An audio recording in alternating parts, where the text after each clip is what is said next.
बच्चों, आज हम पढ़ेंगे यूज ऑफ डायमेंशंस। डायमेंशंस का क्या यूज है, इसको स्टडी करें। इससे पहले मैं कुछ बातें आपसे करना चाहता हूँ कि बच्चों, जैसे यदि मैं लिखता हूँ कि 2 मीटर प्लस 2 मीटर बराबर 4 मीटर, यदि मैं ऐसा लिखता हूँ तो सही है, कोई गलत नहीं है या नहीं, सही है एकदम। परंतु यदि मैं ऐसा लिखता हूँ 2 metre plus 4 kg is equal to 6 metre kg, यदि मैं ऐसा लिखता हूँ तो आप क्या कहोगे, कैसा तो हो ही नहीं सकता, ये तो गलत है। क्यों गलत है ये? क्योंकि देखो, मीटर किसका यूनिट है? मीटर है यूनिट बेस क्वांटिटी लेंथ का, ठीक है। और ये भी क्या है, एक लेंथ है, यानी 2 length plus 2 length is equal to 4 length हो गई थी। यहाँ ये क्या था कि ये तो लेंथ है 2 मीटर, परंतु ये केजी क्या है, ये है मास।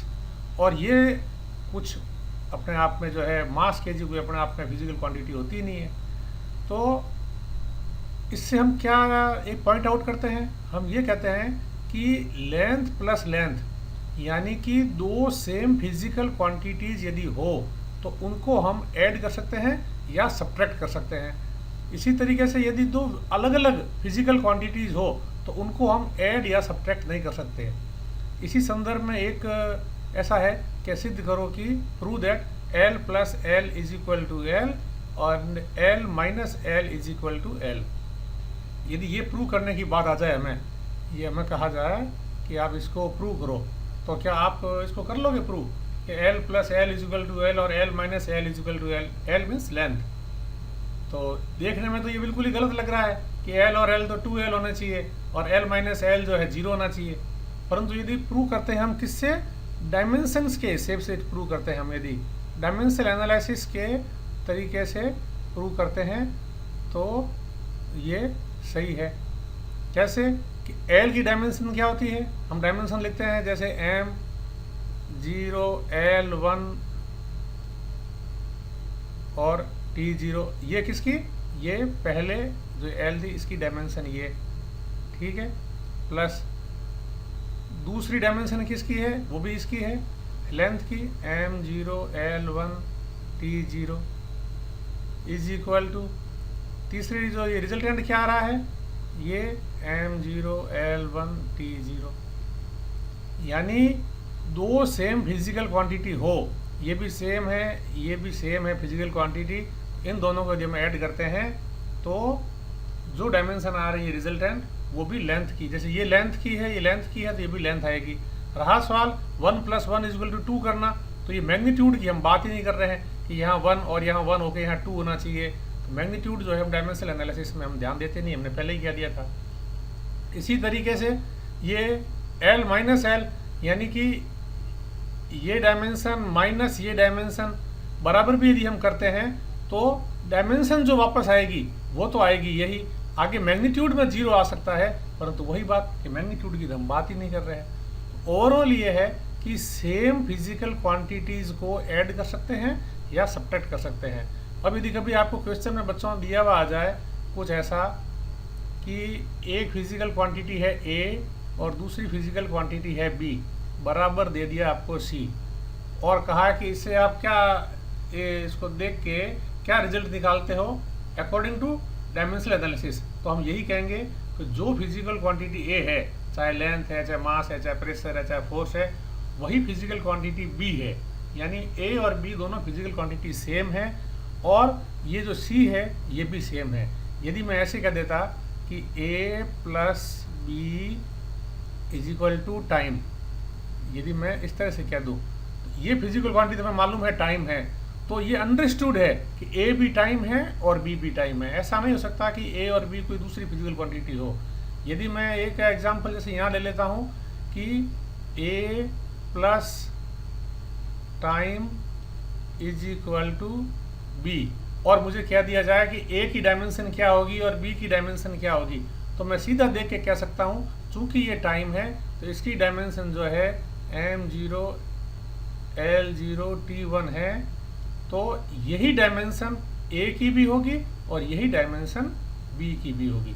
तो बच्चों मेरे ख्याल से आप लोग समझ गए होंगे कि डायमेंशंस के द्वारा कोई भी दो फिजिकल क्वांटिटीज डायमेंशन एनालिसिस के द्वारा हम कह सकते हैं कि जो दो फिजिकल क्वांटिटी ऐड हो रही है, यदि ये दोनों ऐड होने वाली सेम फिजिकल क्वांटिटी है, जब तो ये डायमेंशनल इक्वेशन है सही, और नहीं तो ये गलत है। जैसे ये डायमेंशनल इक्वेशन यदि पूछा जाए हमें कि डायमेंशनल इक्वेशन के तरीके से सिद्ध करके बताओ कि ये इक्वेशन सही है गलत है, तो हम कह सकते हैं कि ये लेंथ और मास जो है आपस में जुड़ते नहीं है, तो ये इक्वेशन गलत है। परंतु बाकी की इक्वेशंस ठीक है डायमेंशनल एनालिसिस के अकॉर्डिंग। तो डायमेंशनल एनालिसिस का जो पहला यूज है वो है to check the dimensional correctness of a given equation. हमें कोई गिवन इक्वेशन दे दी गई है कि और पूछा गया है कि बताइए कि ये इक्वेशन सही है या गलत है, तो उसको चेक करना है। जैसे हमें इक्वेशन दे दी गई s is equal to ut plus half AT square. ये आपने 9th क्लास में जो है इक्वेशन को देख रखा है कि s डिस्प्लेसमेंट कवर्ड है इन टाइम t, जहाँ u जो है इनिशियल वेलोसिटी है और ये एक्सीलरेशन है और t जो है टाइम दिया हुआ है। अब बताना ये है कि ये डायमेंशनली करेक्ट है या नहीं है। तो बच्चों ये हमें पता है कि ये क्या है, डिस्प्लेसमेंट है, और डिस्प्लेसमेंट की डायमेंशन क्या होती है, जो लेंथ की होती है, यानी m0 l1 t0, ये डिस्प्लेसमेंट की डायमेंशन होती है। तो ये बिल्कुल क्लियर है कि जो ये टर्म है ये भी लेंथ है और ये टर्म है ये भी लेंथ है, यानी इसकी डायमेंशन भी एक लेंथ की डायमेंशन होनी चाहिए, इसकी डायमेंशन भी लेंथ की डायमेंशन होनी चाहिए। यदि इन दोनों की डायमेंशन लेंथ की डायमेंशन नहीं है तो ये इक्वेशन गलत है। तो हम इसको देख लेते हैं। इसकी डायमेंशन क्या है, u और t। u इनिशियल वेलोसिटी, यानी वेलोसिटी की डायमेंशन क्या होती है, वेलोसिटी की डायमेंशन होती है लेंथ अपॉन, वेलोसिटी का जो फॉर्मूला है वो होता है डिस्टेंस अपॉन टाइम, यानी length upon time into time को हम लिख सकते हैं, ये t से t कट गया तो रहा क्या ओवरऑल, ये बची लेंथ, और लेंथ की डायमेंशन भी पूरी लिखते हैं हम m0 l1 और t0, यानी कि ये डायमेंशन जो है लेंथ की है। चूंकि ये s भी लेंथ है तो ये भी लेंथ हो गई। और ये जो बचा AT square, half AT square, तो बच्चों आपको तो हम काउंट करेंगे नहीं क्योंकि मैग्नीट्यूड को हम देखते नहीं है। अब बचा सवाल AT स्क्वायर, AT स्क्वायर की भी डायमेंशन कैसी आनी चाहिए, जो लेंथ की डायमेंशन है। तो एक्सीलरेशन क्या होता है, वेलोसिटी अपॉन टाइम, तो वेलोसिटी अपॉन टाइम यानी कि लेंथ अपॉन टाइम और नीचे टाइम और time square, length upon time square into ये टाइम तो टाइम स्क्वायर, तो क्या आ गया, ये भी लेंथ, यानी ये डायमेंशन भी जो है m0 l1 t0। तो देखो बच्चों ये डायमेंशन और ये डायमेंशन दोनों लेंथ की है, दोनों लेंथ की जुड़ के और इस साइड में लेंथ की आई है। तो डायमेंशनली ये इक्वेशन जो है करेक्ट है, इसको हमने प्रूव कर दिया। और भी कुछ भी हमें कोई क्वेश्चन में दे दिया जाए तो हम बता सकते हैं, परंतु एक दिक्कत इसमें आती है, इसकी लिमिटेशन भी है ये, मैं आगे बताऊंगा आपको कि यदि यहाँ ये हाफ लिखा हुआ होता है, चाहे 2 लिखा हुआ हो, चाहे 6 लिखा हुआ हो, चाहे 10 लिखा हुआ हो, तो डायमेंशनली तो ये फिर भी सारी करेक्ट ही होगी इक्वेशन। यदि मान लीजिए मैं इसको इक्वेशन को s दे देता ऐसे, s is equal to ut plus AT square देगा, ऐसा लिख देगा, तो डायमेंशनली तो अभी भी करेक्ट है। ये डायमेंशनली करेक्ट है क्योंकि सारी डायमेंशंस जो है हर टर्म की लेंथ की आ रही है, तो डायमेंशनली तो ये करेक्ट है, परंतु इक्वेशन ये जो है वो रॉन्ग है। क्यों कि इक्वेशन के अंदर हाफ आना चाहिए। इक्वेशन क्या है, ये इक्वेशन ये रॉन्ग है। तो डायमेंशनल एनालिसिस में लिमिटेशंस में भी थोड़ी सी आती है कि चूंकि मैग्नीट्यूड को कवर नहीं करता है, तो यदि कोई इक्वेशन डायमेंशनली करेक्ट है तो भी वह जरूरी नहीं है कि वह इक्वेशन सही हो। डायमेंशनली करेक्ट इक्वेशन जरूरी नहीं है कि वो सही हो, परंतु ये चेक करने के लिए कि वह इक्वेशन सही है या नहीं है, मैग्नीट्यूड को यदि ध्यान नहीं देते हैं तो हम डायमेंशंस का इस तरह से उपयोग कर लेते हैं। अब देखो ये है वन कैन ऐड और सब्ट्रैक्ट सिमिलर फिजिकल क्वांटिटीज, बिल्कुल सही है, हमने अभी जो है करके भी देख लिया। Every physical equation should be dimensionally correct, ये एक जरूरी है कि प्रत्येक फिजिकल इक्वेशन है वो डायमेंशनली करेक्ट होनी चाहिए, और यही प्रिंसिपल ऑफ होमोजेनिटी है। प्रिंसिपल ऑफ होमोजेनिटी ये कहता है कि कोई भी इक्वेशन हो उसके दोनों साइड डायमेंशनली हमेशा करेक्ट होने चाहिए। अब बच्चों जैसे एक मैं आपको एग्जांपल देता हूँ कि जैसे ये एक एग्जांपल है कि v is equal to B by T plus C T square plus D T cube. यदि मैं कहता हूँ आपको ये इक्वेशन है और ये चेक करके बताओ कि ये सही है या गलत है, तो अभी आप चेक कैसे करोगे? आपको b का पता नहीं है, c का पता नहीं है और d का पता नहीं है। परंतु यदि ये कहा जाए कि ये इक्वेशन सही तो है, ये इक्वेशन डायमेंशनली सही है, अब आप b, c और d की वैल्यू बताओ, तो दोनों बात एक ही है। यदि आपको कोई इक्वेशन दी जाती और उसके अंदर ये b, c और d के डायमेंशंस आपको दे दिए जाते और कहा जाता है कि बताइए कि ये डायमेंशनली करेक्ट है कि नहीं है, तो सीधा सा है कि ये है वेलोसिटी, तो ये टर्म भी एक वेलोसिटी की है, ये टर्म भी एक वेलोसिटी की है, ठीक है नहीं? और जो ये टर्म है, ये टर्म भी एक वेलोसिटी की है और ये टर्म भी एक वेलोसिटी की है। क्यों? कि कोई भी ऐड या सब्ट्रैक्ट होगा, जैसे ये ऐड होगा या सब्ट्रैक्ट होगा, तो वो सेम फिजिकल क्वांटिटी होनी चाहिए। इस साइड में वेलोसिटी है, ये भी वेलोसिटी है, वेलोसिटी, तीनों वेलोसिटी ही आपस में जुड़ेगी। अब है कि ये इक्वेशन तो सही है, ये कह दिया गया है, अब बताना ये है कि बी, सी और डी की डायमेंशंस क्या है। तो सीधी सी बात है बच्चों, वेलोसिटी की डायमेंशन क्या होती है? वेलोसिटी की डायमेंशन होती है m0 L1 t-1। अब आप कहोगे ये कहाँ से आई? तो इसको तो बच्चों थोड़ा बहुत आप काम करोगे तो याद हो जाएगा। वेलोसिटी बराबर होता है डिस्टेंस अपॉन टाइम। डिस्टेंस की डायमेंशन होती है l और t की होती है t, यानी हो गया ये L-t-1।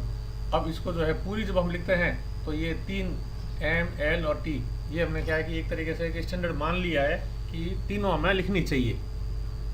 बाकी ऐसा कोई हार्ड एंड फास्ट रूल नहीं है कि यदि किसी की डायमेंशन 0 है तो उसको लिखा ही जाए, परंतु मास, लेंथ और टाइम, इन तीनों की हम लिख देते हैं इसी फॉर्म में, और जिसकी कोई डायमेंशन नहीं होती है तब उसके ऊपर 0 लगा देते हैं।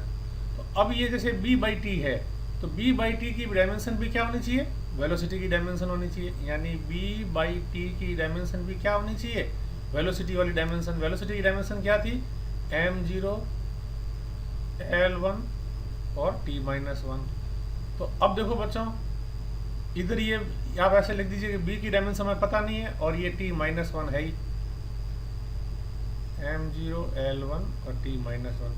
अब इस साइड में m0 है, इस साइड में अब b का मान क्या हो गया? b बराबर हो गया आपके m0 L1 t-1 divided by t-1 cut गया, पीछे क्या बचा? m0 और L1। यानी जो b की डायमेंशन हुई, b की डायमेंशन में मास की डायमेंशन 0 है, l की डायमेंशन 1 है और t की डायमेंशन वापस 0 है, तो ये डायमेंशन हो गई आपके b की। इसी तरीके से आपको c की निकालनी हो या d की निकालनी हो, आप निकाल सकते हो, ठीक है ना? नेक्स्ट आता है एक बच्चों, एक मैं आपको एग्जांपल देता हूं। जैसे ये अपने अभी किया था कि s is equal to ut plus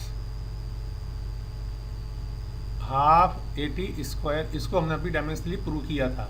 परंतु एक फॉर्मूला और आता है, ये तो था डिस्टेंस या displacement covered in t time, परंतु एक फॉर्मूला और आप आगे पढ़ोगे भी कि nth सेकंड में कितनी डिस्प्लेसमेंट कवर हुआ। ये जो फॉर्मूला मोशन वाले पार्ट में हम वापस पढ़ेंगे इनको, कि ये है displacement covered in time t। परंतु यदि हमें कहा जाए कि nth सेकंड का क्या मतलब हुआ? जैसे टोटल 5 सेकंड याद जो है जर्नी होती है, तो 5 सेकंड में तो जो डिस्प्लेसमेंट कवर हुआ वो तो हम इस फॉर्मूले से निकालेंगे, परंतु 5वें सेकंड में कितना डिस्प्लेसमेंट हुआ, शुरू के 4 सेकंड का काउंट नहीं करना है, तो फॉर्मूला आता है ये Sn इज इक्वल टू होता है प्लस a/2 2t-1। ये फॉर्मूला होता है nth सेकंड में कवर्ड डिस्टेंस। तो इसमें देखो बच्चों, ये तो है डिस्प्लेसमेंट यानी लेंथ है, परंतु ये है वेलोसिटी, ठीक है नहीं? तो ये वेलोसिटी केवल वेलोसिटी है ये, इसमें तो वेलोसिटी के साथ टाइम से मल्टीप्लिकेशन हुआ था, तब ये डायमेंशन लेंथ की बन गई थी। ये डायमेंशन लेंथ की है, ये वेलोसिटी की हो गई, प्लस अब ये एक्सीलरेशन को टाइम से गुणा किया, तो एक्सीलरेशन क्या होता है, एक्सीलरेशन होता है v बाई टी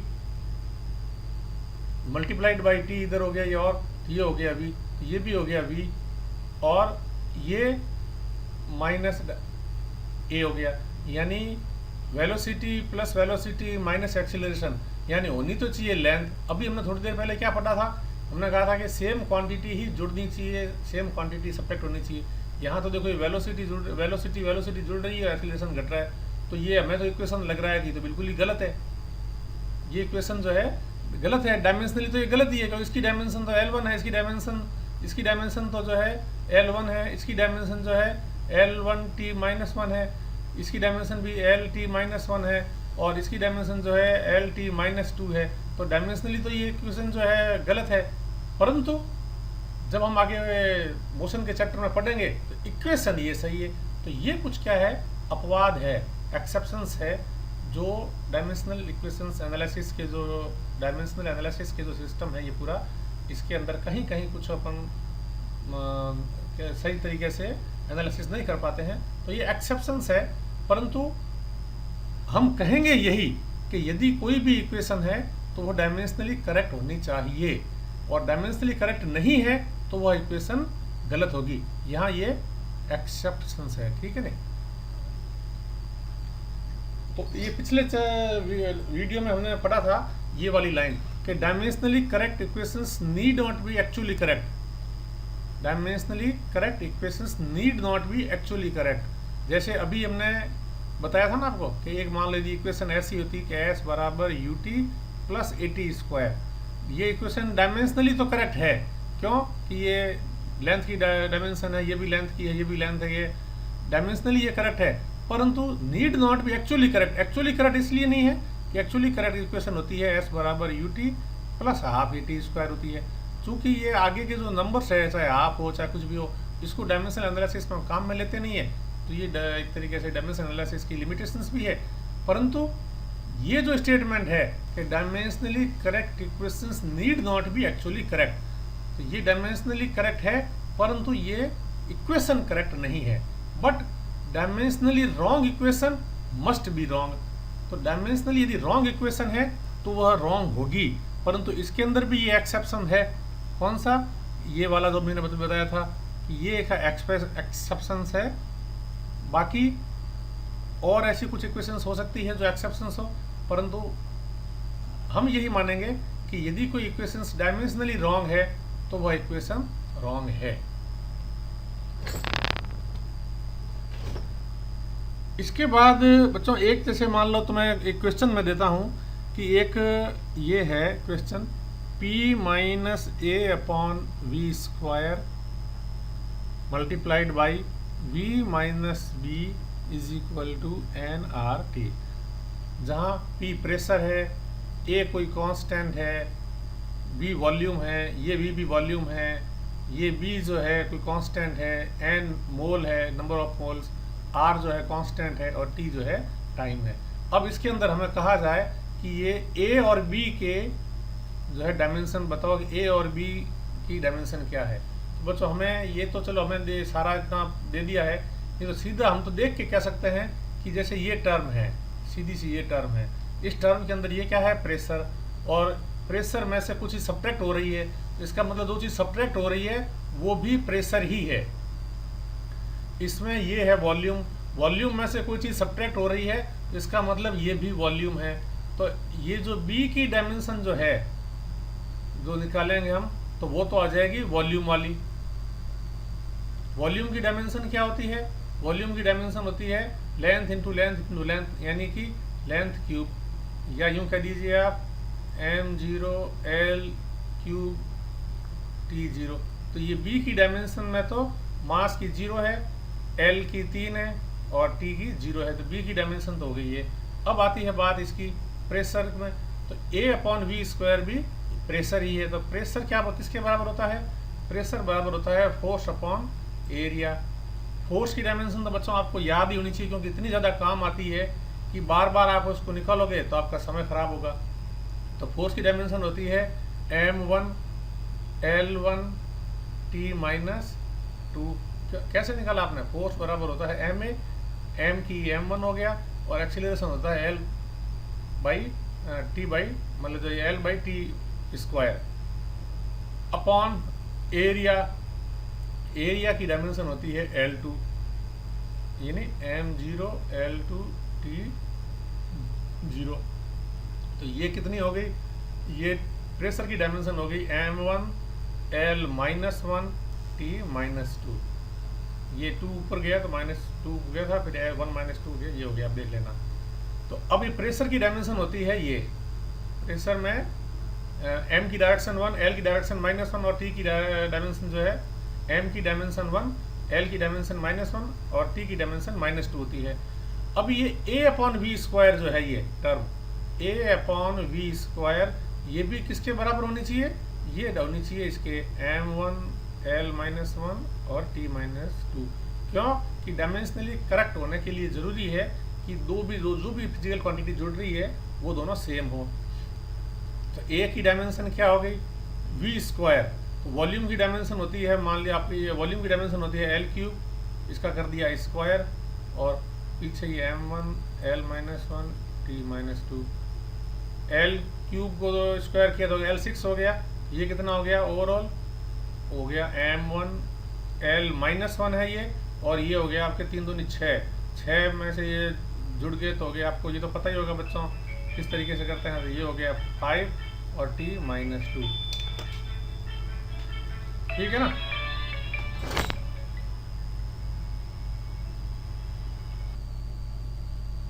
तो A की जो है डायमेंशन हो जाएगी m1 L5 और T -2।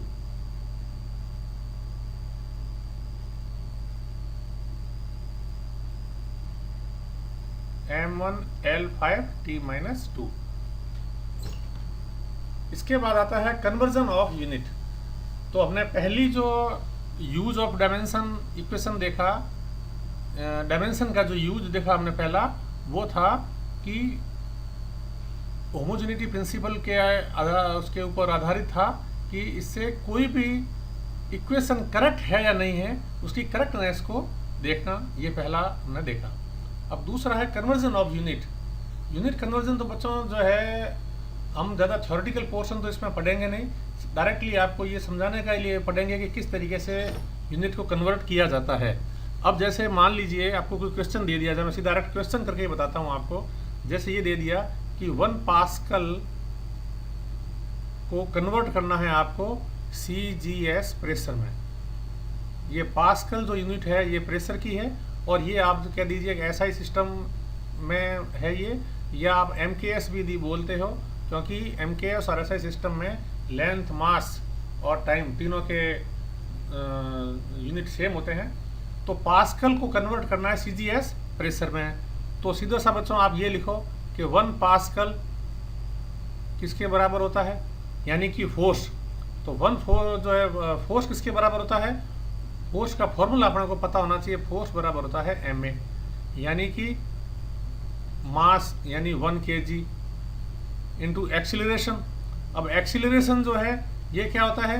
एक्सीलरेशन होता है distance upon time square, displacement upon time square होता है, यानी कि डिस्टेंस या डिस्प्लेसमेंट मेजर होगा, यानी 1 लेंथ यानी 1 मीटर, लेंथ को मीटर में नापा गया,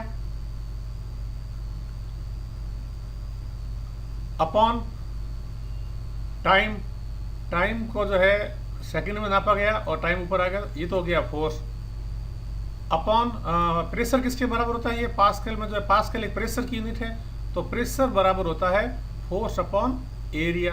तो अब इसके नीचे अपन दे देते हैं एरिया का भाग। एरिया का भाग का मतलब एरिया की डायमेंशन होती है लेंथ इंटू लेंथ, तो लेंथ के ऊपर डायमेंशन हो गई 2। तो इसको आप लेंथ को किस में मेजर करोगे? मीटर में। तो ये यदि आप ले लेते हो ऐसे 1 मीटर ले लीजिए, 1 मीटर, तो इसको आप कैसे करोगे? 1 kg अब ये 1 मीटर है, ये 1 मीटर के नीचे स्क्वायर है, तो ये 1 मीटर की पावर -1 और सेकंड की पावर -2। आप ऐसे लिख सकते हो कि पास्कल को केजी मीटर यानी लेंथ -1 और सेकंड -2। अब 1 CGS प्रेशर क्या होता है? CGS प्रेशर वो भी सेम इसी तरीके से होगा। अब 1 kg की जगह क्या लिखना पड़ेगा? 1 ग्राम CGS में जो है kg की जगह ग्राम लिखना पड़ेगा। मीटर की जगह क्या लिखना पड़ेगा? सेंटीमीटर लिखना पड़ेगा। और सेकंड की जगह क्या लिखना पड़ेगा? वापस टाइम का यूनिट सेकंड ही है। अब 1 pascal divided by 1 CGS pressure करो आप। 1 pascal divided by 1 CGS pressure किसके बराबर हो गया? 1 kg 1 मीटर और सेकंड के ऊपर power -2 divided by 1 gram 1 centimetre. और इस तरह से आप लिख सकते हो।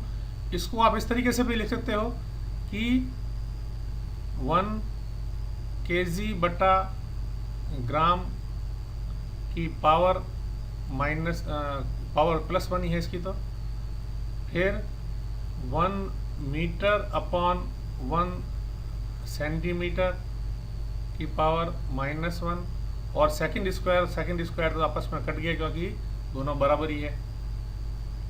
सेकंड ये दोनों, यदि यहाँ सेकंड की जगह एक जगह मिनट होता, आवर होता, तो हम उसको लिख देते। अब बच्चों इसको कैलकुलेट कर लो कि ये ग्राम है, ये केजी है, तो 1 kg में कितने ग्राम होते हैं? 1000 ग्राम हो गए। तो ऊपर तो हो गए 1000 gram divided by gram into ये मीटर है, ये सेंटीमीटर है, तो मीटर होते हैं 100 सेंटीमीटर के बराबर और सेंटीमीटर ये सेंटीमीटर की पावर -1। अब इसको आप कैलकुलेट कर लीजिए, टोटल कितना आया? ये टोटल आ गया आपके 1000 ग्राम और ये माइनस में है, इसको नीचे कर दिया आपने, तो ये हो गया 100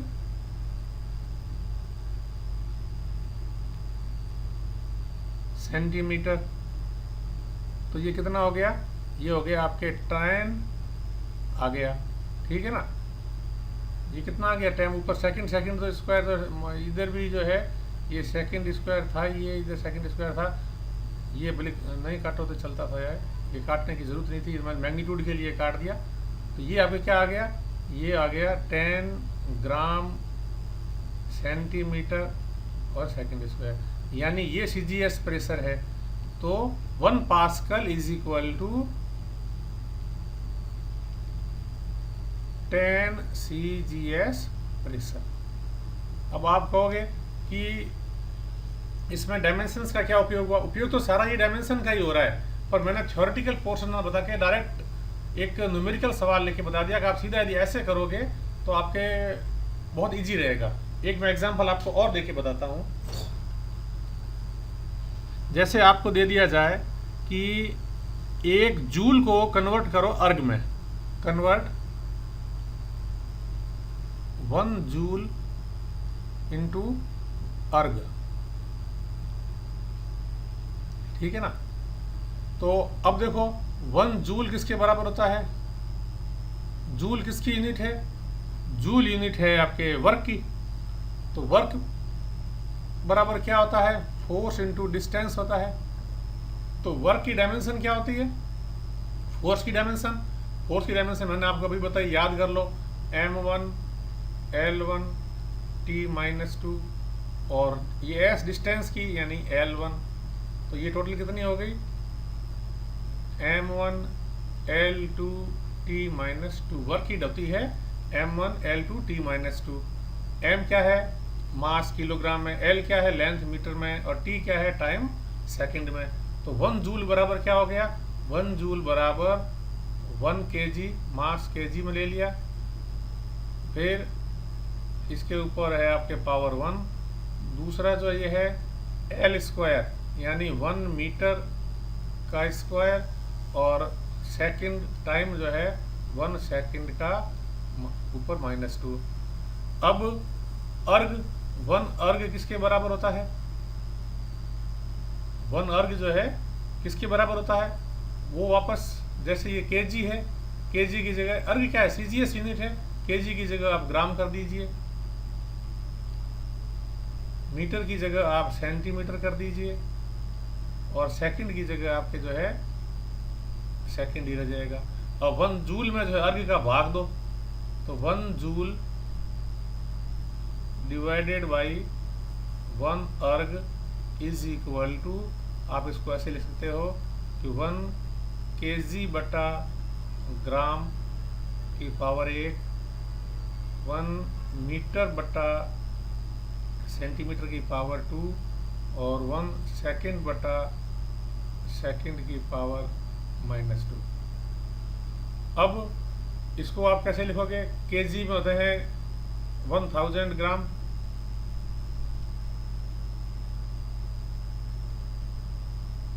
पावर 1, सेंटीमीटर को कन्वर्ट करना है, मीटर को कन्वर्ट करना है सेंटीमीटर में 100 सेंटीमीटर, और सेकंड को सेकंड में कन्वर्ट किया तो वो तो सेम ही है, ये तो ऊपर भी सेकंड नीचे भी सेकंड है। ये किसके बराबर हो गया? 1000 इंटू, अब देखो बच्चों ये है 100 का स्क्वायर, तो 100 का स्क्वायर कितना हो गया? 100 इंटू 100, तो ये किसके बराबर हो गया? 3 2 5 2 7, यानी कि 1 जूल इज इक्वल टू 10⁻⁷ अर्ग। ये जो हमने सारा कन्वर्ट किया तो हमें डायमेंशंस का यदि हमें पता नहीं होता, ये डायमेंशनल फॉर्मूले का यदि पता नहीं होता तो हमारे लिए ये इतना इजी नहीं होता। ठीक है बच्चा, अब आते हैं हम तीसरा जो यूज है डायमेंशनल इक्वेशन का, वो है to establish the relation among various physical quantities.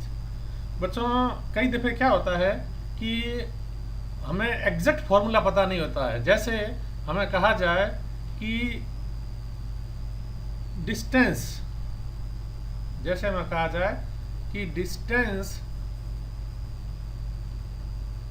Velocity, speed कह दीजिए भले आप, स्पीड और टाइम, ये 3 फिजिकल क्वांटिटी है, एक डिस्टेंस है, एक स्पीड है और एक टाइम है। इन तीनों में आपस में रिलेशन क्या है? यानी कि आप ज्ञात करना है कि जो स्पीड है वो स्पीड, प्रश्न में ये दे दिया गया है कि speed depends upon time and distance.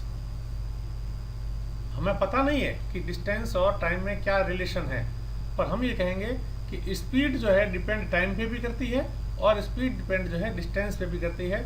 अब आप एक फॉर्मूला निकालिए कि स्पीड का फॉर्मूला क्या होगा। चाहे क्वेश्चन ऐसे दे, चाहे क्वेश्चन ऐसे दे दे कि डिस्टेंस जो है टाइम पे भी डिपेंड करता है और स्पीड पे भी डिपेंड करता है, कुछ भी सवाल दिया जा सकता है। तो हमें ये दिया गया है कि स्पीड बराबर होता है, स्पीड जो डिपेंड करता है टाइम और डिस्टेंस पे। अब आप इक्वेशन निकालो। अब तक हमने क्या पढ़ा था कि इक्वेशन हमें दी हुई थी और कहा गया था कि ये इक्वेशन डायमेंशनली करेक्ट है या नहीं है, ये बताओ। अब हमें कुछ ये फिजिकल क्वांटिटीज दे दी और कहा कि इनमें आपस में रिलेशन बताओ। तो हम कहते हैं कि मान लीजिए स्पीड को हम लेते हैं v से, टाइम को लेते हैं t के, और डिस्टेंस को ले लेते हैं d से। तो हम कहेंगे कि v, अब क्वेश्चन में ये दिया हुआ नहीं है कि ये डायरेक्टली प्रोपोर्शनल है या इनडायरेक्टली प्रोपोर्शनल है, ये तो हमें कुछ दिया हुआ नहीं है कि स्पीड टाइम के बीच में जो रिलेशन है वो कैसा है। तो हम कहेंगे कि स्पीड डिपेंड्स अपॉन टाइम, ठीक है, और ऊपर लगा लिया पावर हमने a। पावर a इसलिए लगाई कि यदि ये, अब हमें पता नहीं ना कि भाई ये डायरेक्टली है कि इनवर्सली है या स्क्वायर में है, क्यूब में है, किस तरीके से, वो हमें पता नहीं है। a का मान हम ज्ञात कर लेंगे। दूसरा हमें पता, हमें ये दिया हुआ है कि भाई डिस्टेंस पे भी डिपेंड करती है स्पीड। तो हमने कहा कि speed is proportional to distance, के ऊपर पावर लगा दी हमने b। तो अब ये क्या हो गया, दोनों को साथ लिखते हैं तो speed is direct proportional to t power a और d की पावर b। या यूं कह दीजिए v is equal to a, कोई एक कांस्टेंट है। जब कोई प्रपोजलिटी का साइन हटाते हैं तो कांस्टेंट k लगा दिया, और टाइम जो है ये एज इट इज पड़ा है, इसके ऊपर पावर a, और डिस्टेंस के ऊपर पावर लगा दी हमने v। अब बच्चों सीधी सी बात दिख रही है कि ये वेलोसिटी है, तो ये जो टर्म है t के ऊपर पावर a और d के ऊपर पावर b, ये दोनों क्या है, ये टोटल जो ये टर्म है ये भी वेलोसिटी की ही टर्म है, क्योंकि इधर वेलोसिटी है तो इधर भी वेलोसिटी ही होगी। जब भी ये इक्वेशन डायमेंशनली करेक्ट होगी, तो वेलोसिटी की डायमेंशन क्या होती है, वेलोसिटी की डायमेंशन होती है m0 L1 और t-1। ये हम जानते हैं कि वेलोसिटी की डायमेंशन होती है ये। अब आप कहोगे कहाँ से आई, तो भैया ऐसा मत पूछना कहाँ से आई, क्योंकि ये हम सब पहले पढ़ चुके हैं। अब t की ऊपर पावर a, t के ऊपर पावर a का क्या हो गया, डायमेंशनल फॉर्मूला निकालते हैं हम, m0 L0 t के ऊपर पावर a ऐसे कह देंगे, और डिस्टेंस के ऊपर पावर b लगाया हुआ है तो हम भी कहेंगे m0 L की पावर b और t की पावर 0। तो आप ऐसे करो, इनको दोनों को इक्वेट करो। ये इक्वेशन क्या होगी, m0 L1 t-1 is equal to k की तो कोई डायमेंशन होती नहीं है, तो m0 L0 t की पावर a, और फिर आगे m0 Lb t की पावर 0। अब यहाँ ये पावर जोड़ने का जो सिस्टम होता है उसको या आपको पता ही होगा कि किस तरीके से जुड़ते हैं। m0 और m0 तो मिलके तो m0 ही हुआ, इधर L0 है इधर Lb है, तो 0 प्लस b हो गया Lb, और t के ऊपर पावर a है और 0 है, यानी t के ऊपर पावर a हो गया। और इस साइड में क्या है, m0 L1 t-1। अब ये दोनों डायमेंशनली करेक्ट कब होगी, ये दोनों डायमेंशनली करेक्ट कब होगी, जब दोनों साइड की डायमेंशंस बराबर हो, यानी इधर m के ऊपर 0 है इधर m के ऊपर 0 है, ठीक है। इधर l के ऊपर पावर 1 है इधर l के ऊपर पावर b है, इसका मतलब b का मान 1 होगा। इधर t के ऊपर पावर -1 है और इधर t के ऊपर पावर a है, इसका मतलब a का मान -1 होगा। तो जो ये फॉर्मूला था हमारा ये क्या बन गया, v is equal to k constant है उसको छोड़ दीजिए, तो हो गया आपके L के ऊपर पावर तो आ गई आपके, L के ऊपर पावर है किसकी, B की, B का मतलब 1, और T के ऊपर पावर है, T के ऊपर V बराबर, ये था हमारा V बराबर T के ऊपर पावर A, तो ये T के ऊपर पावर A का मान है -1, तो ये तो हो गया -1, और डिस्टेंस के ऊपर है पावर b, तो डिस्टेंस के ऊपर पावर b का मतलब हो गया 1, तो v बराबर क्या हो गया, d/t। ये फॉर्मूला बन गया। तो हमें फॉर्मूला पता नहीं था, हमने फॉर्मूला निकाल दिया। कांस्टेंट k जो है उसका यूज केवल हमने यही किया, बाकी यहाँ पे ये आगे v is equal to 2d/t है या 4d/t है, ये हमें पता नहीं। ये डायमेंशनल एनालिसिस की एक लिमिटेशंस भी है कि कांस्टेंट का पता नहीं चलता है, परंतु रिलेशन जो है कि वेलोसिटी बराबर डिस्टेंस अपॉन टाइम, हमें ये पता नहीं था कि डिस्टेंस अपॉन टाइम होता है या डिस्टेंस इनटू टाइम होता है, ये हमें नहीं पता था, ये हमने इस फॉर्मूले से निकाल दिया।